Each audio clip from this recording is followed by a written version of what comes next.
হজ কেন কবুল হলো না? আমি মালিক বিন দিনারে বিশ্বাস করতে পারছি না।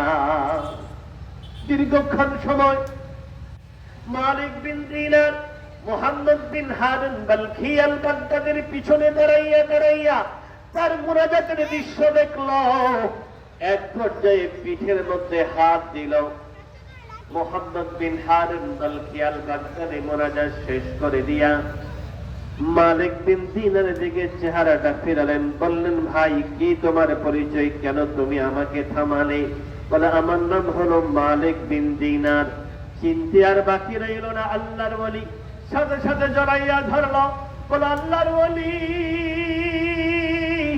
কেন গো আমাকে থামালেন? কি জন্য আমার কাছে আসলেন?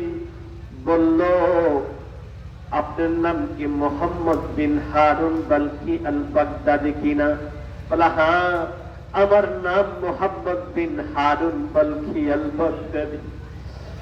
আমি বুঝতে পেরেছি আপনি কেন আমার কাছে আসছেন।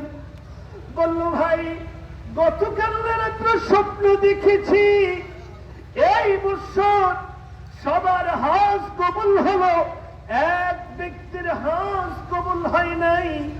বলে, হ্যাঁ হ্যাঁ বুঝতে পেরেছি, আপনি আমার নামই বলবেন। বলে, কেন কেন কেন? বলে, হ্যাঁ, আমার নাম হলো মুহাম্মদ বিন হারুন বালখি আল বাগদাদি। আমার হজ কবুল হয় নাই এটা তো আমি জানি। বলে, কেন তোমার হজ কবুল হয় নাই?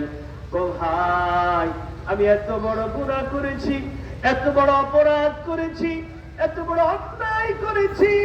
আমার গুনার মতো আসমানের নিচে এত বড় গুনার কারণে, এত বড় অপরাধ আর কারণে দুনিয়াতে এমন কোন অপরাধ ছিল না আমি করি নাই, এমন কোন অন্যায় ছিল না আমি করি নাই। আল্লাহ আল্লাহ।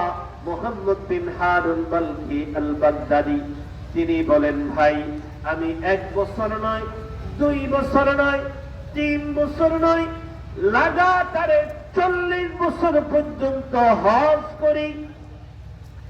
40 বছর পর্যন্ত হজ করি, একটা বারও আমার হজ কবুল হয় না।